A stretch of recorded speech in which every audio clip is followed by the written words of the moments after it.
여러분의 오후를 확 뒤집겠습니다. 혼란의 시대, 분나는 국민의 대변자 정봉주입니다. 국정원이 2008년 말 민간인 조직을 결성해 여론 조작에 관여했다는 주장이 제기돼 충격을 주고 있습니다.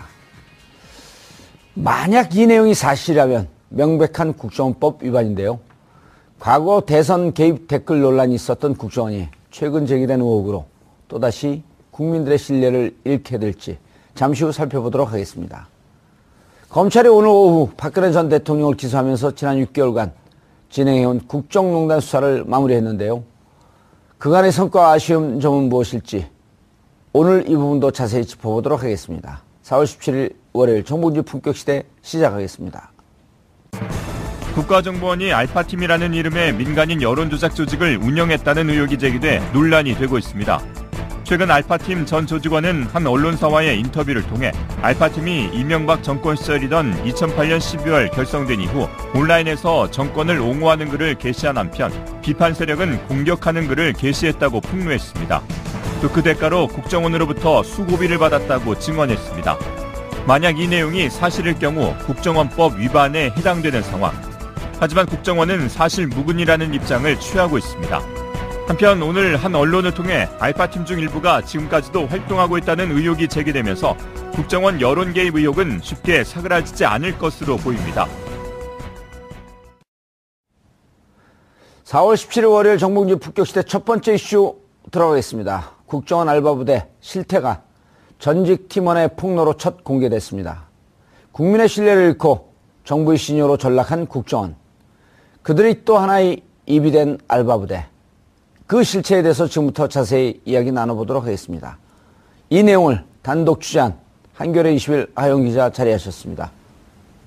인사하세요. 네, 안녕하세요. 한겨레 21의 하어영 기자입니다. 멍하니 쳐다보고 계시 처음 나와갖고.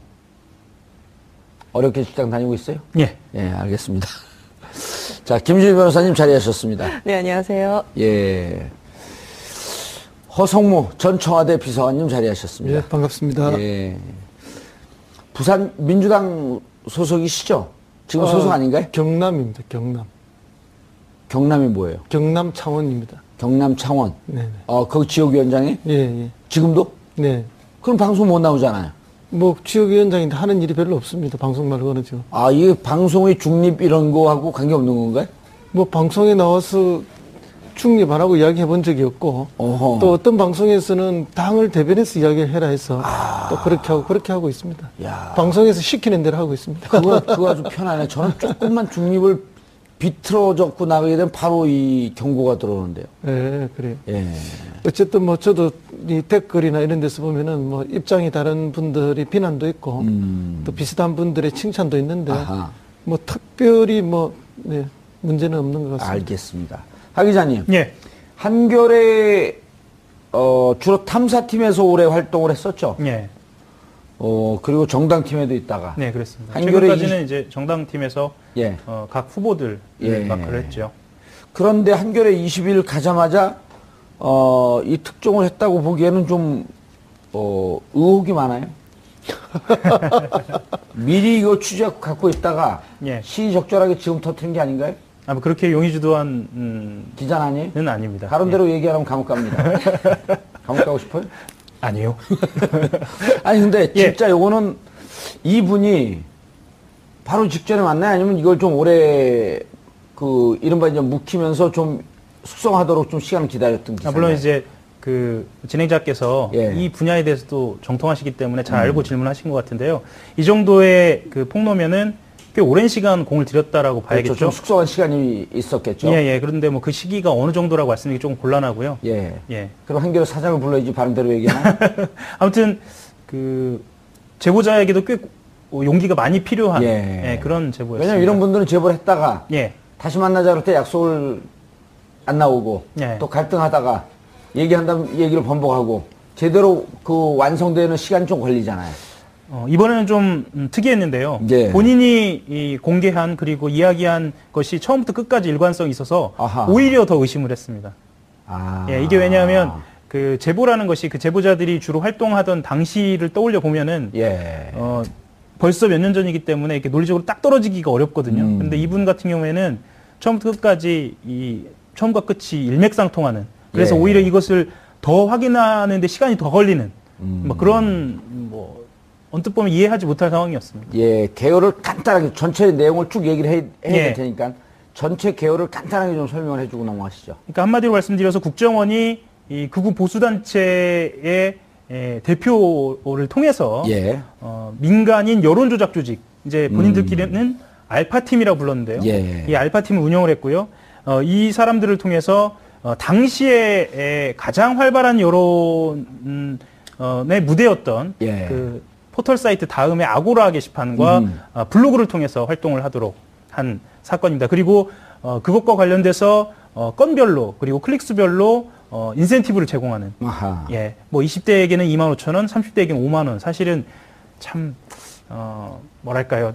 좀 비참한 돈이에요. 예, 예. 취직 못하는 그 우익 성향의 청년들을 이용해서 그렇게 아르바이트를, 그러니까 알바 부대라고도 좀 저희들이 통칭을 하는데요. 그런 것을 했기 때문에 그 이면에 또 여러 가지 이 어떤 가슴 아픈 사연도 좀 있고요. 비인간적인 예. 요소들도 좀 있을 거고. 예. 알겠습니다. 김지민 변호사님. 네. 원세훈 국정원장이 2012년 네. 2012년 대선 대선 댓글 개입 때죠? 문제로 지금 재판을 받고 있죠. 그렇죠. 아직 종결이 안 됐죠. 예, 1심에서 2심에서 이제 유죄무죄가 바뀌고 대법까지 왔다가 다 대법에서 증거가 좀 불충분하다 해갖고 고법으로 넘겼는데 고법에서 약 한 2년 가까이 지금 끌고 계속 있는 끌고 사건이죠. 있죠. 예. 예. 이거 나오기 전에 미리 재판을 종결했으면 참 행복했을 텐데 지금 이쯤 돼 원세훈 국정원장이 좀 떨고 있지 않을까요? 글쎄, 그러니까 추가 뜰 수 있는 건 아니에요? 확실하다면? 그러니까 그렇죠. 이제 분위기 자체가 그때 이제 원세훈 국정원 차원에서도 예. 댓글 조작이 이루어지고 심리 전단 뭐 이런 얘기가 있었고 이루어지고 있었지만 그 외에 사실은 이거는 국정원 직원들이 중간 이제 조직 관리 차원으로 들어가 있긴 하지만 예. 실제 활동했던 사람들은 민간인이잖아요. 그렇죠. 그러니까 국정원 직원들이 한 건 아니지만 이런 식의 활동이 국정원 내부와 외부를 막론하고 사회 전반적으로 이루어지고 있었다라는 예. 거기 때문에 그 재판에 어느 정도 영향을 줄 수는 있다고 보여지는데요. 근데 이제 이게 파기환송된 지금 고법에서의 재판이 말씀하신 것처럼 판사가 무슨 그 변호인이냐 이런 얘기가 나올 정도로 좀 편향적으로 진행이 되고 있어서 우려를 많이 저희가 하고 있거든요. 예. 그렇기 때문에 이런 아직도 그 판사가 그 사건을 쥐고 있나요?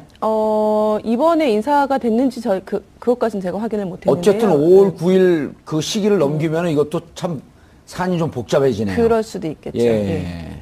네, 뭐 꼼수를 부리려다가 죽을 길을 쓴 그런 꼴이 되겠네. 자칫 잘못하면. 네, 뭐 대법원에서 파기환송한 것 자체에도 이제 좀 문제가 있었기 때문에 예. 법에 따라서만 판단을 하면 되는데 사실은 그 파기환송되기 전에 그 유죄 판결했던 2심 판결문 자체가 굉장히 논리적으로 치밀하고 예. 누가 봐도 수긍할 정도로 고민을 많이 한 흔적이 있었거든요. 예. 그래서 대법원에서 파기환송이 될 것이다라고 1심에서는 이렇게 됐었죠. 선거법은 유죄, 국정원법은 무죄. 그렇죠. 그런데 예. 이제 2심에 가갖고 다 유죄가 났죠. 국정원법조차도 유죄가 됐던 사건. 네네, 맞습니다. 근데 이제 대법에 올라가서 대법원에 올라가서 예. 유죄로 판단한 그게 무죄 취지로 파기환송한 것도 아니고 그렇죠. 증거가 좀 네. 불충분하니 증거를 한번 보완을 해봐라. 그러니까 대법원이 공을 고법으로 넘긴 거죠. 예. 지금 판단을 하지 않고 그 당시에 그래서 약간 꼼수 아니냐라는 얘기도 그 당시에 있었죠. 예. 알겠습니다. 허승 비서관님, 예. 이 사건이 이게 아주 복잡해지는데요. 그렇죠. 예. 왜냐하면 그 재판을 그냥 끝내고 유죄가 되든 무죄가 되든 그때 1심에서 원세훈 국정원장이 감옥을 살고 있다가 그 2심까지 감옥을 살고 있다가 대법에서 파기환송되면서 출소했단 말이에요. 그렇죠. 그때 그냥 결정 나고 징역을 살고 끝났으면 다 털 문제인데 이게 또 나왔어요? 예, 종결이 돼버렸으면 예. 뭐 이제 다시 그 건으로 다시 하기 어렵죠. 그렇죠. 같은 건으로 다시 그런데 살리니까. 아직도 이제 재판 중인데 예. 또 다른 이야기가 나왔기 때문에 이것이 이제 남아있는 재판에 어떤 영향을 줄지 이제 또 다른 변수로 작용을 했는데 어쨌든 이 알파 팀을 운영한 거 아닙니까? 예. 그러면 이게 뭐 많을 때는 한 10여 명, 적을 때는 한 6명, 또 국정원 직원들과 만나서 식사도 했다는 이야기도 예. 있고 또 어쨌든 중간 매개고리로 김성욱이라는 한국자유연합 대표 뭐 이분은 뭐 그 종편에도 많이 나오고 대표적인 보수 농객이라고 하는데 이분이 이제 중간에서 연결고리를 했다는 거 아닙니까? 예. 그래서 사실은 이제 이분이 꼬리를 잘라버리면은 꼬리가 좀 잘리는 상황이죠. 그렇지만 어쨌든 국정원에서 돈을 입금시킨 증거라든지 뭐 전자우편이라든지 이런 게 다 증거로 남아있으니까 아무리 이 부인을 한다 해도 증거는 지금 있는 것이고 그래서 이게 이제 이 사람들이 지금 이제 구체적인 이제 정인과 증거가 나왔으니까 예. 어쨌든 그동안에 국정원이 대선에 개입하고 정치에 개입했던 이제 물증과 사람 정인이 나온 거 아닙니까? 예. 그러면 이후의 판결에 이것이 영향을 미치지 않을 수가 있겠습니까? 당연히 영향을 미칠 거라고 그렇게 봅니다. 그렇겠죠. 예. 하 기자님, 예. 돌이켜 보면 이제 2008년 쇠고기 촛불 그 파동이 집회? 있었고 예, 예. 그 이후에 계속 소문이 돌면서 점조직으로 댓글 부대가 있다. 예. 라고 하는 게 2010년, 2011년까지 계속 그 소문이 돌았었단 말이에요. 맞습니다. 예. 결과적으로 2012년에 국정원이 직접 대선 댓글 조작에 개입했다. 예. 라는 건까지 하는데 흘러가는 흐름을 보면 지금 이거는 초동 단계예요. 국정원이 직접 하기 이전에 국정원 직원 대여섯 명이 관여하면서 일반인들을 알바 부대로 썼던 어찌다면 초동 단계의 범죄 행위 아니었나요? 더 정확하게 말씀을 드리자면 예. 초동이라기보단 원형에 가까운데요. 원형. 예. 왜냐하면 그러니까 예. 댓글 비기닝. 그렇죠. 이 원형의 형태, 이 팀의 형태에 따라서 이후에 국정원의 심리 전단과 군 사이버사령부의 거기까지 가죠. 그렇죠. 네. 예. 군 군사이버사령부는 2013년 10월 16일인가요? 예, 25일인가요? 예, 10월 16일 정도, 12일 정도로 저는 판단하고 있습니다. 예, 한겨레에서 특종을 하면서 예. 세상의 모습을 드러낸 사건이었죠. 예, 제가 제가 고투가 했어요? 예, 제가 국정원 끈앞을 아니야? 이상한데 왜 이렇게 그 특종을 이렇게 많이 하죠? 국정원과 관련된? 아무튼 그 계속 지켜보고 말을 피하지 있으니까요. 말고 국정원과 무슨 관계 있어요? 아니 지켜보고 있습니다. 예. 그래서 그 원형이라는 점에서 굉장히 중요하고요. 예. 그리고 이게 또 중요한 점은 뭐냐면 이 알파 팀과 관련돼서 등장하는 인물들이 현재도 활동을 하고 있어요.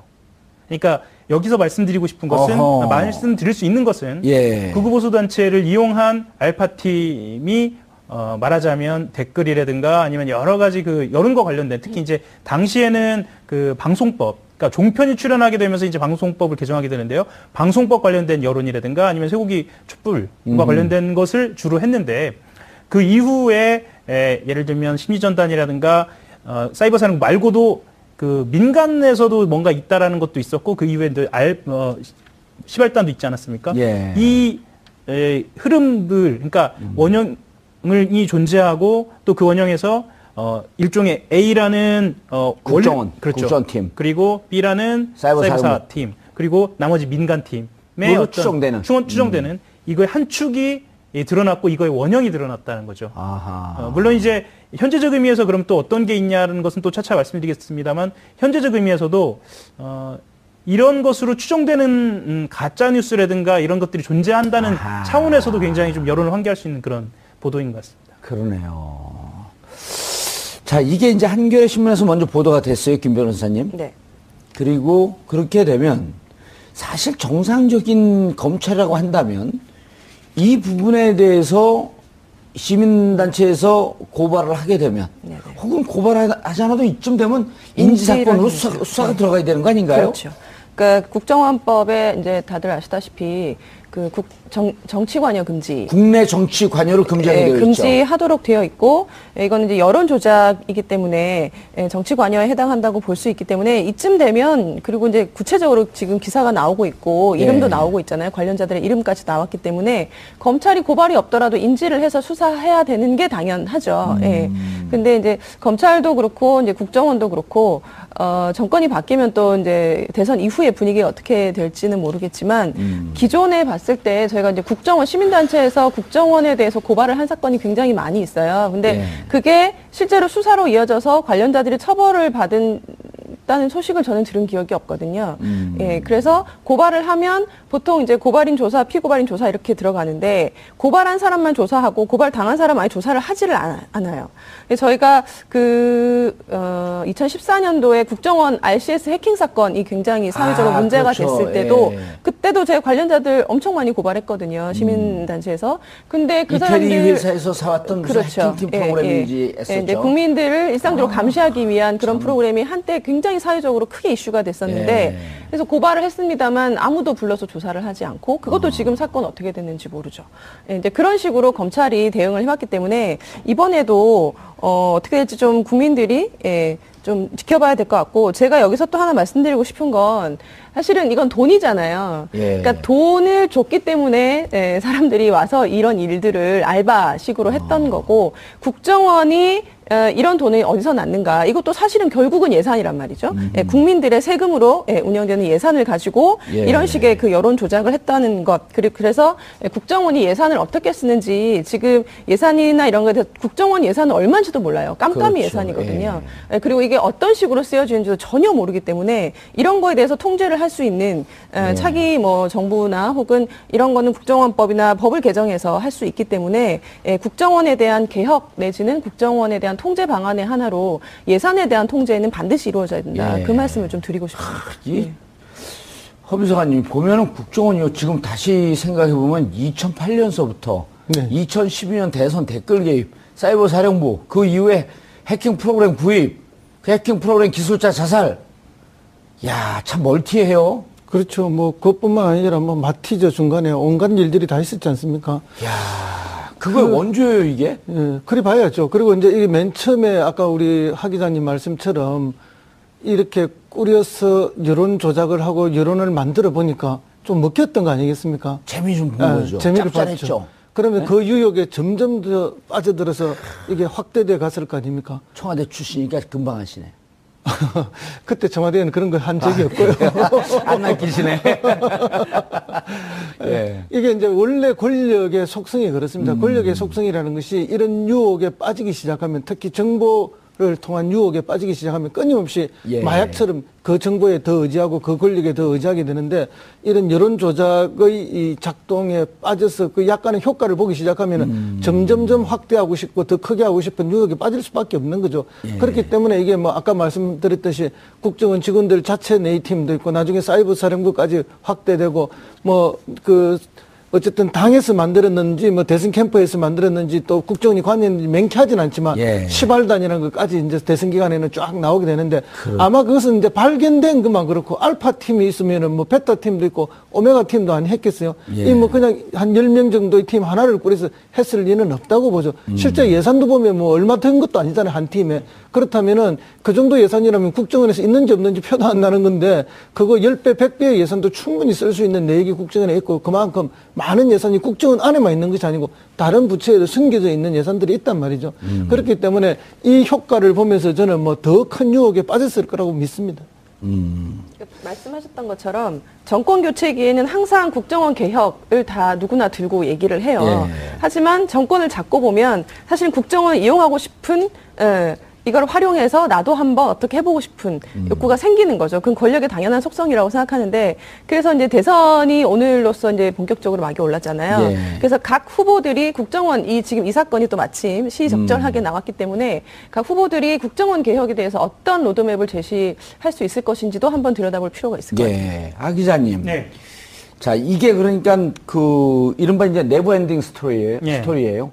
그때 2008년도 12월에 시작을 했지만 지금도 끝나지 않는, 지금도 또 어떻게 비이상적으로 발전했을지도 모를 그런 상황이란 말이에요. 근데 지금 기사에 보면 2008년 12월에 처음 꾸려졌다고 했는데 원세훈 국정원장인 건 2009년이거든요. 그럼 이게 어떤 원세훈 국정원장과의 어떤 관계, 누가 기획을 하고 누가 책임을 져야 되는 문제인가요, 이게? 글쎄요. 이것은 국정원 내부에서 기획이 됐다라고 보는 게 그러니까 시기적으로 봤을 때는 그게 맞는 것 같고요. 이게 뭐 원세훈 국정원장이 이것을 뭐 기획했다라고 보는 것까지는 이거는 좀 조금 무리고, 좀 무리일 것 같고요. 제 생각에는 어쨌건 간에 지금 이 실체가 드러난 만큼 그 말씀하신 것부터 다 샅샅이 좀 조사를 해야 하는, 그래야 드러나는 그런 상황인 것 같습니다. 그리고 이게 2009년도 원세훈 국정원장이 오면서 보다 본격화되고 보다 형태를 갖춰가는 그런 모습으로 봐야 되나요? 그때부터는 이제 정말 조직화되는 거죠. 말하자면 이때는 민간인들이 어찌 보면 좀 어설픈 부분들도 있어요.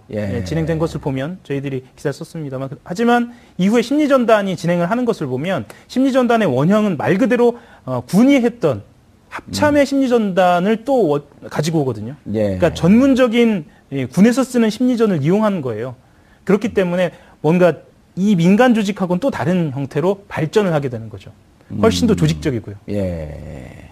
근데 이게 여기서 활동하는 민간인들이 국정원과 연관되어 있고 국정원 직원들을 직접 만나서 회식을 하고 그분들에게 오리엔테이션을 받은 그런 근거까지 다 있어요? 예. 보통 국정원이라고 한다면 좀 어설픈 국정원 아니에요? 그렇게 되면?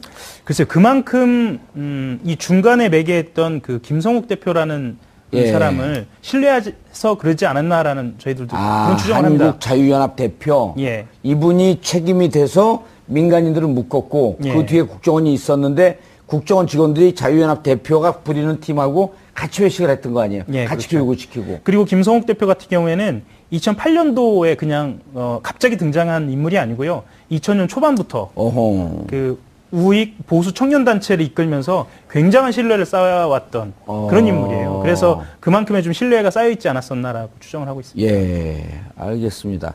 국정원 돈이 여기에 쓰였다. 그다음 여론 조작을 하는데 쓰였다. 그렇죠. 그리고 이것은 네. 국내 정치의 일환이다. 이건 빼박이 되는 거 아닌가요? 이렇게 되면?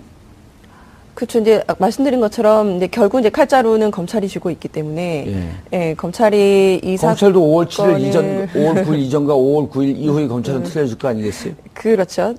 그래서 결국은 새로운 정권의 의지도 어느 정도 작용을 하지 않을까라는 생각이 들고요. 지금 그 국가정보원법에 보면 지금 국정원이 왜 이걸 어떻게 해서 이게 가능하냐면 국내 보안 정보를 수집할 수 있도록 되어 있어요. 그래서 국내 보안 정보 수집의 일환으로 한다라고 하면서 이런 식의 사찰, 뭐 감시, 혹은 여론 조작을 다 그 일환으로 하고 있는 거거든요. 예. 그래서 이제 국정원 개혁을 주장하는 입장에서는 국내 보안 정보 수집할 수 있는 권한 자체를 없애버리자. 그렇죠. 경찰에서도 예. 하고 다른 데서 하고 있는데 뭐 여기서 할 이유가 뭐가 그렇죠. 있어요? 예, 그래서 결국은 이게 빌미를 제공해서 뭐 국내 보안 정보 수집을 국정원이 해야 될 당위가 어느 정도 있다고 치더라도 그것보다는 이걸 이용해서 예, 국민들의 생활을 감시한다든지 사찰한다든지 사찰 내용은 더 많았거든요. 이전부터. 예. 그래서 그렇기 때문에 이제 국정원법을 개정해가지고 국내 보안 정보 수집을 빼버리자. 그래서 국외 정보라든지 뭐 북한 관련 정보만 수집할 수 있도록 하자라는 얘기가 있죠. 이것도 이제 다음 정권에서 어느 정도 의지를 가지고 실천할 수 있는지 지켜봐야 될 것 같습니다. 자, 그 허비서관님 보면은 국정원장이 있고요. 네. 그 밑에 국정원 직원들이 있고 직원들이 민간인 팀의 책임자가 김성욱 자유연합 대표. 그리고 그 밑에 이제 알바 부대들이 있었던 거란 말이에요. 그러면 학교라고 국정원을 부르고 교장이라고 국정원장을 부르면서 교장에게 직보되는 듯한 이 상황을 알바 부대한테 아주 말단 그 현장에서 활동하는 알바 부대원들에게 김성욱 자유연합 대표, 그다음 국정원 직원들이 다 얘기를 했단 말이에요. 그렇죠. 예. 그거는 이제 뭐 몇 가지 뜻이 있을 겁니다. 아까 말씀하신 것들은 신뢰관계가 워낙 높아서 보안의식이 좀 부족했을 가능성이 하나 있고, 예. 둘째는 그 알바 부대원들에게 어떤 사기를 진작해야 되죠. 아하. 그리고 적극적으로 일을 하게 만들어야 되잖아요. 이 분명한 백이 있다. 그렇죠. 그 국정원 예. 맞다. 그리고 우리가 뭐 국정원을 통해서 굉장히 무슨 애국을 하고 있는 것처럼 그런 열정을 불러일으켜야 되기 때문에. 애국이 아니라 왜곡을 한 건데. 그렇죠. 예. 그러나 이제 자기들은 그렇게 생각하는 거죠. 또 그런 것들을 만들어야만 일을 열심히 하니까 그런 이제 확실한 백에 대한 뉘앙스를 분명하게 전해준 거죠. 그걸 예. 그 권력이 눈에 보이면은 이 젊은 친구들이 얼마나 열심히 했겠습니까? 20대, 30대인데 사실 돈을 지급한 거 보면은 뭐 건당 5만 원 정도의 이런 정도면 큰 돈은 아니거든요, 실제. 예. 그리고 뭐 월 뭐 5, 60만 원 정도 했다. 어떻게 보면 이거 이 젊은이들의 뭐 왜곡된 애국심이지만 왜곡된 애국심이라 하더라도 그 애국심을 열정을 이용한 예. 이뭐 요즘 같으면 일종의 열정페이처럼 완전히 이상한 짓을 한 거 아닙니까? 매수도 소액 매수한 거죠, 좀 그러니까요. 창피하게. 그런 면에서 고액 매수를 그런 해줘야지. 면에서 보면 그 젊은이들의 왜곡된 애국이라 하더라도 정말 좀 비참한 느낌이 들 정도로 이용을 했다는 그런 생각이 듭니다. 알겠습니다. 국정원 직원이 초동 모임에서 나라를 위해서 여론을 바꾸는 일을 해달라? 이렇게 당부를 했다고 기사 나와 있는데요. 예. 이거 쓴 거 맞아요? 아, 물론이죠. 예. 예. 잘못 썼으면 다른 얘기 하려고 했는데. 그런데, 예, 예. 야, 이게 이렇게 이제 MB 정권에서 된 게 결국은, 이 얘기가 이제 아까 제가 잠깐 기억을 잘못했는데 108부대가 운영되고 있다. 예. 라고 하는 소문이 돌았었단 말이에요. 그리고 2011년에 저희가 무슨 비주로 방송할 때 거기 제보까지 들어왔었고, 예. 내가 거기서 활동하는 사람이다. 그러니까 108조라고 했던 게 팀 자체가 108개가 있다라고 하는 얘기였었거든요. 그런 거에 실체가 어느 정도 드러난 거 아니에요? 그렇게 딱 그건 아니겠지만. 그렇죠. 예. 그렇게 딱 단정짓기는 어렵지만 어쨌거나 그 활동하는 형태가 드러난 거고요. 예. 또 한 가지만 추가로 말씀을 드리면 이 팀이 갖고 있는 원형성은 또 어떤 것에서도 드러나냐면 이 사람들을 단순히 온라인에서만 활동시킨 게 아니라 실제로 집회에 참석을 시키는 거예요. 예, 참석을 시켜가지고 예를 들면 그 동영상 촬영 기계를 하나씩 나눠주면서 폭력적인 그 폭력 행위나 충돌 장면을 집중적으로 찍어 와라. 이런 식으로 그런 부분에도 좀 활용을 하는 뭐 이런 것들도 좀 보였어요. 그거는 알바비로 조금 또 따로 줬나요? 그렇죠. 따로 주고. 예.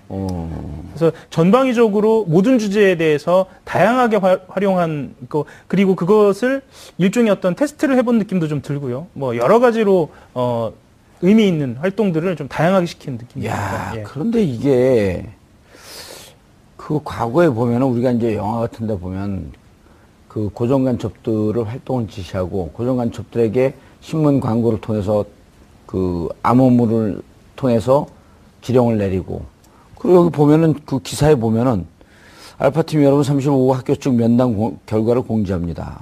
며칠간 실적에 만족하고 있습니다.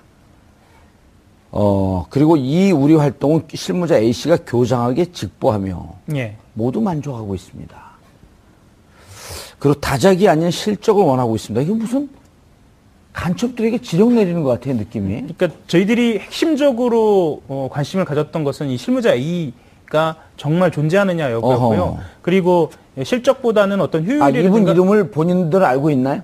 이 활동가들은? 활동가들은 알고 있죠. 그리고 학기절도 알고 있고 그냥 여기서 얘기할 수 없고 그런 거 아니에요? 뭐 그렇다고 봐야죠. 예. 그런데 존재하는지 확인했더니 그러니까 존재는 하고 있고요, 확실히 존재하고 있고 물론 존재했으니까 저희들도 기사를 썼겠죠. 그건 예. 당연한 얘기인 것 같고요.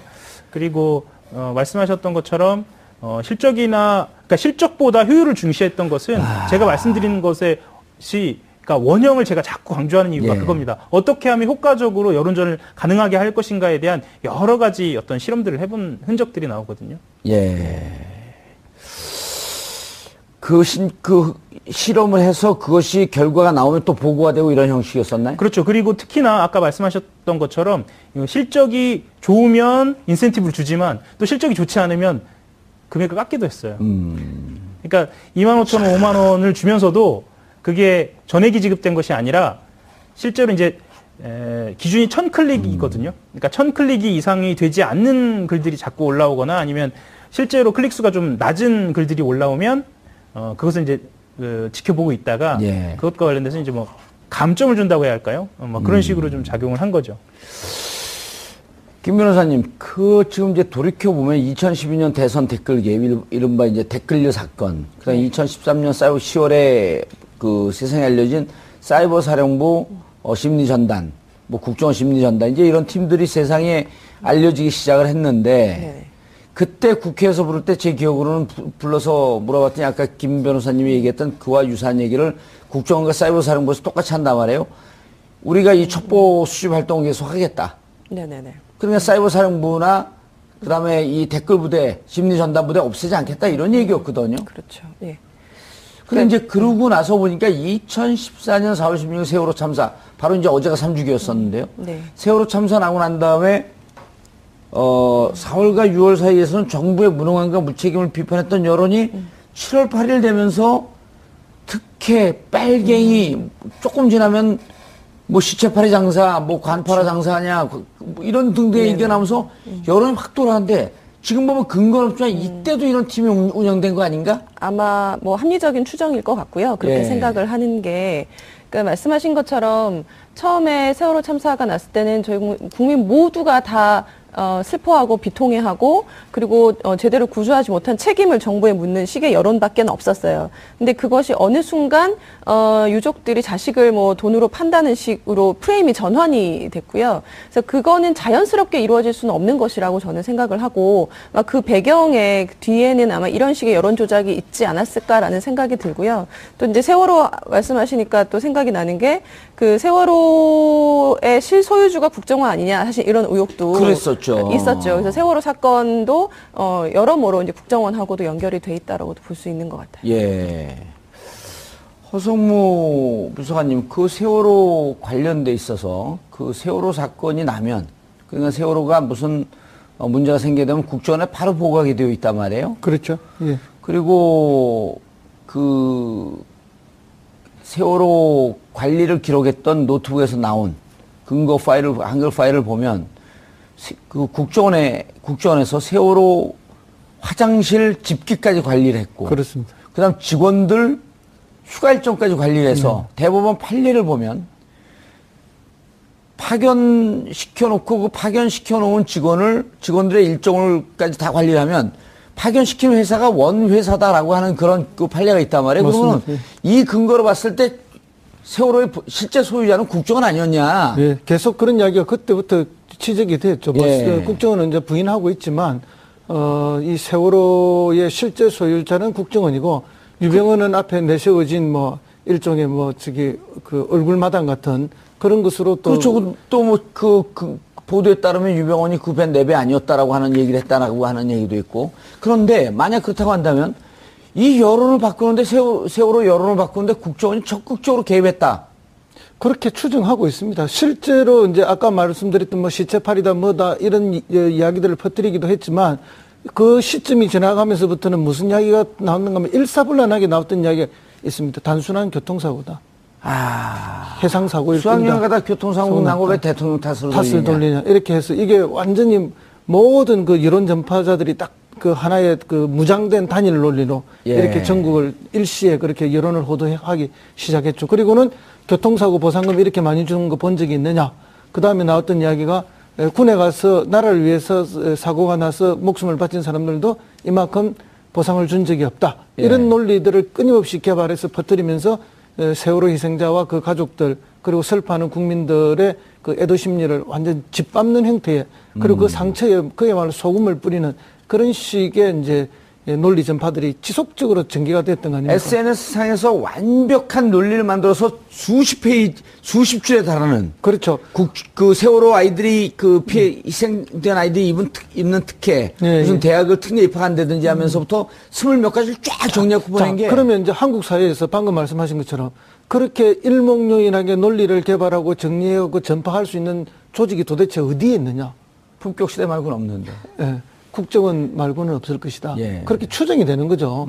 국정원이 아닌 다른 어떤 조직에서도 그 일을 할 만한 능력이 있는 것이 없다. 예. 그렇기 때문에 국정원이 그런 일에 개입했을 것이고 또 이런 조직들을 동원해서 여론을 전파했을 것이다. 예. 그리고 그것을 또 특정 정당과도 교류하면서 같이 전파했을 것이다. 이런 추정을 하게 되죠. 그래서 이런 일이 벌어질 때마다 우리가 지난 대선 때 댓글 사건과 시발드 사건들을 그리고 다시 조사해야 되는 거예요. 다시 조사해야 되고 그것들이 마치 없어진 듯 하지만 오히려 더 확대 재생산돼서 지금도 활동하고 있는 것이 아닌가 하는 그런 의심을 갖게 되는 거죠. 더 교활하게. 그렇죠. 교묘하게. 더 아주 이렇게 발전한 형태로 그렇게 갈 수밖에 없다. 그러면 이런 것들을 볼 때 느끼는 게 뭔가 하면은 과거에 이제 해방 직후 6.25 전후에 서북청년단이라는 게 있었습니다. 그들은 이제 눈에 보이는 거고 물리력으로 억압하고 탄압하고 폭력을 행사했던 거지만 이거는 시대가 변화된 사이버 시대, 발전된 시대에 맞는 서북청년단들을 새로 만든 것이다. 그렇게 새로운 시대의 새로운 서북청년단들의 행동이 아닌가 그렇게 얘기집니다. 예. 하 기자님, 이제 문제는 여기서 그치지 않고 방금도 우리가 얘기했지만 세월호 문제에 대해서 아주 교묘하게 사실의 팩트에 조금 근거해놓고 나머지를 뒤틀어버린 가짜 뉴스. 그래서 우리가 지금 이 댓글 보면은 이렇게 얘기해야 되잖아요. 영어로 얘기하면 It's alive. 살아있다. 이 살아있는 거 아니에요? 그렇죠. 죽었어요? 저는, 생동감 있는데? 그러니까 이 말씀을 좀 드리고 싶은데 보통 국정원이나 군사이버사령부 선거 개입과 관련돼서는 대선이라는 이슈 때문에 국정원 심리전단이나 군사이버사령부가 활동했다라고 알고 있었는데 이 알파팀으로 드러나는 것은 무엇이냐면 용산 참사와 관련된 이슈가 불거졌고 촛불 집회로 옮겨갈 우려가 있다라고 했을 때 이 사람들을 동원해서 여론전을 펼치거든요. 근데 그냥 먹어주는 거죠. 그렇죠. 그리고 특히나 이 알파팀 같은 경우에는 그러니까 보통 사정기관으로 표현하는 아니면 암묵적인 정부 내부로도 암묵적으로 지키고자 하는 선이 어디냐면 사법부에 대해서는 절대 어떤 견제라든가 아니면은 그 서로 간의 어떤 비판이라든가 비난을 굉장히 자제하거든요. 그런데 이 알파팀을 이용해서 판사를 직접 공격하거든요. 그렇죠. PD 수첩의 네. 광우병. 네. 그 PD 수첩의 PD들을 무죄로 판단한 판사였었죠. 네. 천 판사를 공격하는 것을 보면서 정말 주제와 소재와 대상을 가리지 않는 이런 원형이 여기서 또 다시 한번 드러난 거죠. 자, 근데 이제 이게 지금 문제가 뭐냐면 이렇게 되는 거 아니에요. 사이버상에서 온라인상에서 이렇게 댓글 개입을 만들고 그럼 그거를 이른바 보수언론이라고 하는 조중동에서 받아서 기사를 써주고 이 기사 나온 걸 근거로 해갖고 기존에 나온 댓글과 적절하게 묶어갖고 가짜 뉴스를 생산해내고 지금 이제 문제는 가짜 뉴스와의 전쟁이란 말이에요. 그리고 지금 20일밖에 남지 않은 대선에도 결국은 이런 팀들이 존재하고 있다고 한다면 적극적으로 개입할 위험성으로 보이는 거 아닌가요? 가짜 뉴스 같은 경우에는 사실 범위나 범주가 정해져 있지 않아요. 그러니까 이게 명확하게 가짜 뉴스가 여기서부터 여기까지라는 게 정해져 있지는 않거든요. 불분명하잖아요. 예. 그러니까 그럼에도 불구하고 이른바 이야기하는 찌라시를 통해서 유포된 사실에 근거하지 않은 내용들, 특히나 이제 SNS, 카카오톡이라든가 아니면은 트위터라든가 이런 다양한 SNS를 통해서 유포되는 가짜 정보들이 과연 누가 만들었는지를 알 수도 없을 정도로 자발적으로 나온 건 아니겠네요. 그렇죠. 예. 그렇게 그런 측면에서는 충분히 의심할 만한 그런 정황이 있는 거죠. 이것도 얘기 들으니까 지금 한 20일 선거 남겨놓고 선거가 이렇게 자연스럽게 민심의 흐름에 따라서 갈 거라고 예상을 했는데 잠시 우리가 2012년을 잊었네요. 불과 5년 전인데 이렇게 된다면 20일 동안 여론을 조작하고 만들어내고 거기 SNS상에서 이른바 융합하고 창조하고 가짜뉴스를 교묘하게 이게 무궁무진하지 않습니까? 그리고 실질적으로 그게 아까 허성모 그 초기에 얘기했지만 허성모 비서관이 이게 통하니까 먹히니까 더 맛을 보니까 더 유혹에 빠진다는 거 아니에요? 그렇습니다. 그래서 지금 이게 사실은 이제 전 정권인 박근혜 정권뿐만 아니라 그 전 정권인 이명박 정권까지 연결되어 있지 않습니까? 그런데 우리가 몇 달 전으로 시계를 돌려서 한번 중요한 발언 하나를 생각해 봐야 됩니다. 이명박 전 대통령이 이번 대선은 내가 나서서 만들어내겠다. 이런 이야기를 했습니다. 정권 재창출하겠다 그랬어요. 그렇죠. 그러면 지나간 대통령이 무슨 힘이 있어서 무슨 권력이 있어서 자신이 나서서 다음 정권 권력을 만들어내겠다. 이렇게 이야기를 하느냐는가. 그러면 그때의 권력 창출의 경험을 갖고 있지 않겠습니까? 물론 뭐 정당의 경험이라든지 이런 경험도 있지만 그래서 이제 지금 그분이 과연 어디서 뭘 하고 계실까? 어느 후보의 당선을 위해서 열심히 하고 계실까? 시중에 댓글을 달진 않겠죠. 뭐 그러지는 않을 거라고 봅니다만은 무지하게 열심히 특정 후보를 돕기 위해서 총력을 다하고 있다는 소문들이 끊임없이 들려오고 있습니다. 그래서 이제 이 국정원이라는 것이 지금은 그러면 현직 대통령이 없지 않습니까? 그죠? 다음 대통령이 누구가 될지도 모르고 그러나 국정원 스스로가 이미 권력화되어 있고 검찰도 이미 권력화되어 있듯이 그러면 자기 자신을 보호하기 위해서 스스로 작동할 여지가 매우 큰 권력이다. 오히려 어떤 특정 권력이나 정권의 어떤 통제가 벗어나 있는 이런 상황에서 그런 스스로의 판단과 스스로의 힘으로 더 큰 어떤 일을 할 가능성도 있다. 그렇기 때문에 좀 더 경각심을 가지고 지금 인터넷상에 올라오는 수많은 SNS상의 그런 여론들에 대해서 한번 정신 차리고 쳐다볼 필요가 있고 감시의 눈길을 거두지 말아야 한다고 봅니다. 알겠습니다. 거슬러 올라가면 지금으로부터 약 9년 전 2008년서부터 시작한 사이버상에서 댓글 개입, 국민들의 여론을 조작한 것은 심각한 범죄 행위였습니다. 그리고 그로 인해서 재판을 받고 있는 원세훈 국정원장에 대한 재판은 아직도 끝나지 않은 상태에서 온라인상에서 시도 때도 없이 떠도는 가짜뉴스, 그것이 어찌 보면 대한민국의 앞날을 뒤틀어놓고 왜곡할 만한 역사적인 범죄일 수도 있습니다. 이 문제에 대해서 과연 이 문제를 그냥 한겨레 신문이라고 하는 언론 매체에서 보도한 것으로 끝일 것이 아니고 사정당국에서는 이 문제의 근원이 어떻게 됐는지 그리고 대선 주자들은 이 문제의 원인이 무엇인지 좀 더 주의 깊게 지켜보시길 당부드리겠습니다. 그 파동이 있었고 그 이후에 계속 소문이 돌면서 점조직으로 댓글 부대가 있다. 라고 하는 게 2010년, 2011년까지 계속 그 소문이 돌았었단 말이에요. 맞습니다. 결과적으로 2012년에 국정원이 직접 대선 댓글 조작에 개입했다. 예. 라는 건까지 하는데 흘러가는 흐름을 보면 지금 이거는 초동 단계예요. 국정원이 직접 하기 이전에 국정원 직원 대여섯 명이 관여하면서 일반인들을 알바 부대로 썼던 어찌다면 초동 단계의 범죄 행위 아니었나요? 더 정확하게 말씀을 드리자면 예. 초동이라기보단 원형에 가까운데요. 원형. 예, 왜냐하면 그러니까 예, 댓글 비기닝. 그렇죠. 이 원형의 형태, 이 팀의 형태에 따라서 이후에 국정원의 심리 전단과 군 사이버사령부의 거기까지 가죠. 그렇죠. 네. 예, 군 사이버사령부는 2013년 10월 16일인가요? 예, 25일인가요? 예, 10월 16일 정도, 12일 정도로 저는 판단하고 있습니다. 예, 한겨레에서 특종을 하면서 예. 세상의 모습을 드러낸 사건이었죠. 예, 제가 제가 고투가 했어요? 예, 제가 국정원 끈앞을 아니야? 이상한데 왜 이렇게 그 특종을 이렇게 많이 하죠? 국정원과 관련된? 아무튼 그 계속 지켜보고 말을 피하지 있으니까요. 말고 국정원과 무슨 관계 있어요? 아니 지켜보고 있습니다. 예. 그래서 그 원형이라는 점에서 굉장히 중요하고요. 예. 그리고 이게 또 중요한 점은 뭐냐면 이 알파 팀과 관련돼서 등장하는 인물들이 현재도 활동을 하고 있어요.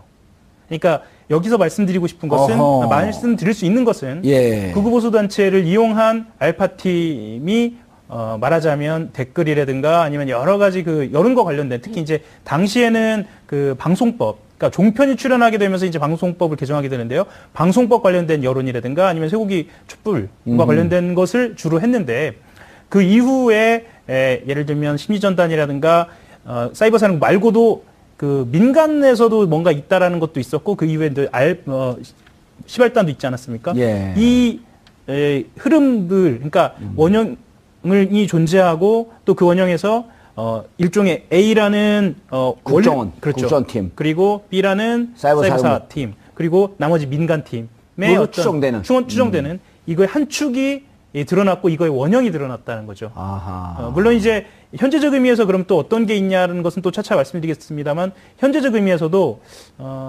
이런 것으로 추정되는 가짜 뉴스라든가 이런 것들이 존재한다는 아하. 차원에서도 굉장히 좀 여론을 환기할 수 있는 그런 보도인 것 같습니다. 그러네요. 자, 이 이구 보수단체의 대표를 통해서 예.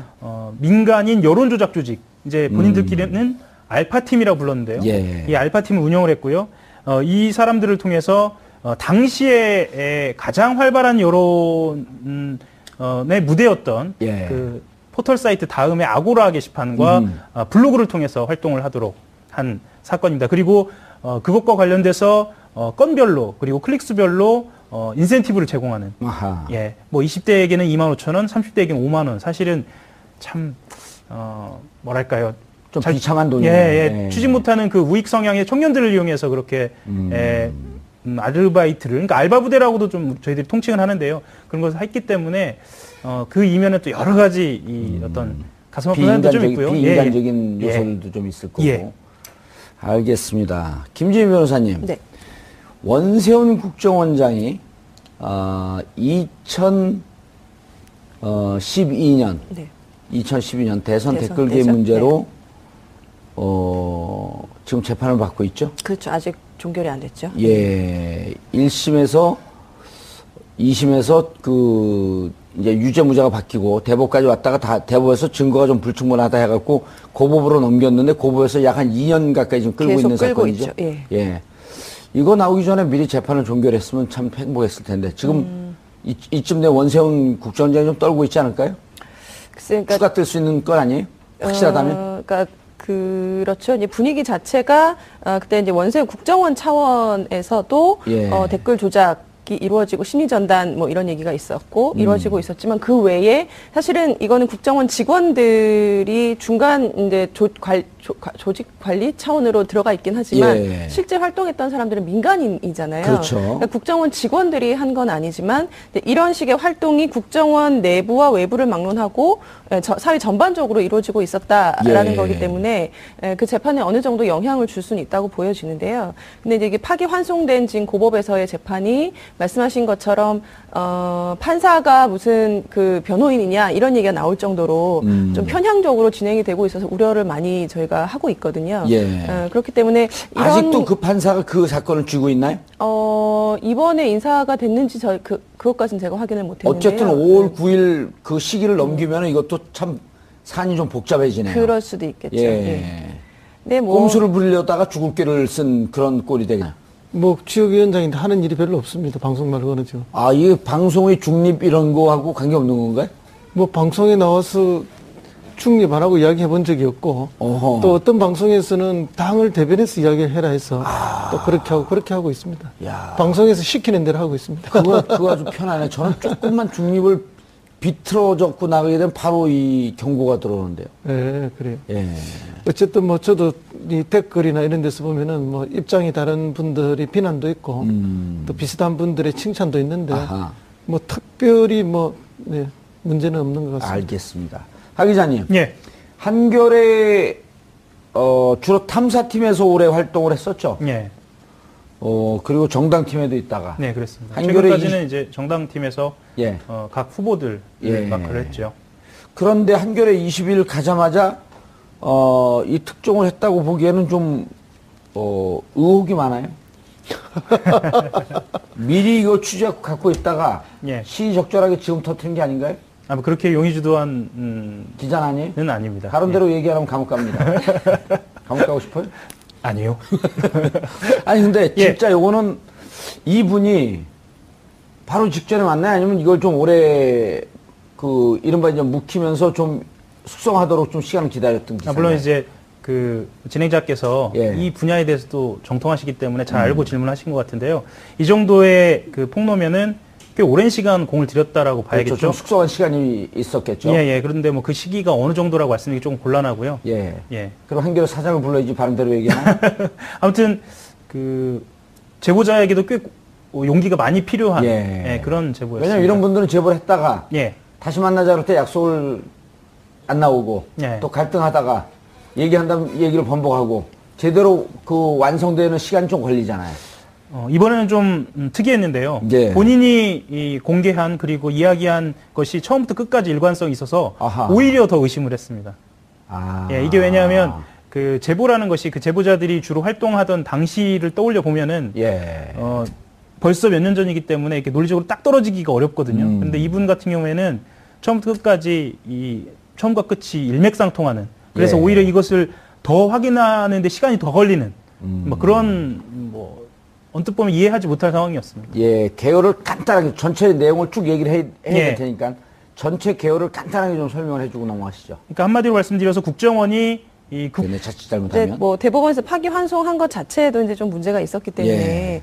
법에 따라서만 판단을 하면 되는데 사실은 그 파기환송되기 전에 그 유죄 판결했던 2심 판결문 자체가 굉장히 논리적으로 치밀하고 예. 누가 봐도 수긍할 정도로 고민을 많이 한 흔적이 있었거든요. 예. 그래서 대법원에서 파기환송이 될 것이다라고 1심에서는 이렇게 됐었죠. 선거법은 유죄, 국정원법은 무죄. 그렇죠. 그런데 예. 이제 2심에 가갖고 다 유죄가 났죠. 국정원법조차도 유죄가 됐던 사건. 네네, 맞습니다. 근데 이제 대법원에 올라가서 예. 유죄로 판단한 그게 무죄 취지로 파기환송한 것도 아니고 그렇죠. 증거가 좀 네. 불충분하니 증거를 한번 보완을 해봐라.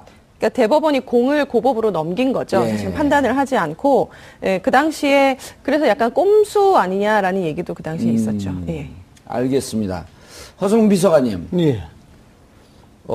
이 사건이 이게 아주 복잡해지는데요. 그렇죠. 예. 왜냐하면 그 재판을 그냥 끝내고 유죄가 되든 무죄가 되든 그때 1심에서 원세훈 국정원장이 감옥을 살고 있다가 그 2심까지 감옥을 살고 있다가 대법에서 파기환송되면서 출소했단 말이에요. 그렇죠. 그때 그냥 결정 나고 징역을 살고 끝났으면 다 털 문제인데 이게 또 나왔어요? 예, 종결이 돼버렸으면 예. 뭐 이제 다시 그 건으로 다시 하기 어렵죠. 그렇죠. 같은 건으로 다시 그런데 살리는 거야? 아직도 이제 재판 중인데 예. 또 다른 이야기가 나왔기 때문에 이것이 이제 남아있는 재판에 어떤 영향을 줄지 이제 또 다른 변수로 작용을 했는데 어쨌든 이 알파 팀을 운영한 거 아닙니까? 예. 그러면 이게 뭐 많을 때는 한 10여 명, 적을 때는 한 6명, 또 국정원 직원들과 만나서 식사도 했다는 이야기도 예. 있고 또 어쨌든 중간 매개고리로 김성욱이라는 한국자유연합 대표 뭐 이분은 뭐 그 종편에도 많이 나오고 대표적인 보수 농객이라고 하는데 이분이 이제 중간에서 연결 고리를 했다는 거 아닙니까? 예.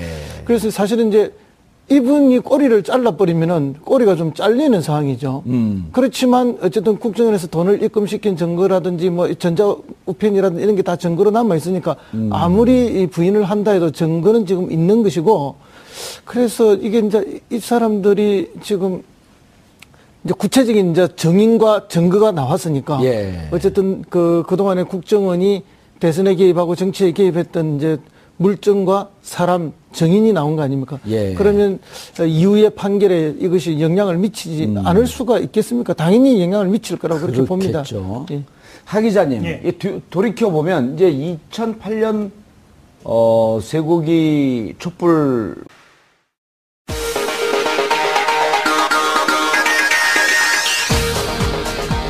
여러분의 오후를 확 뒤집겠습니다. 혼란의 시대 분나는 국민의 대변자 정봉주입니다.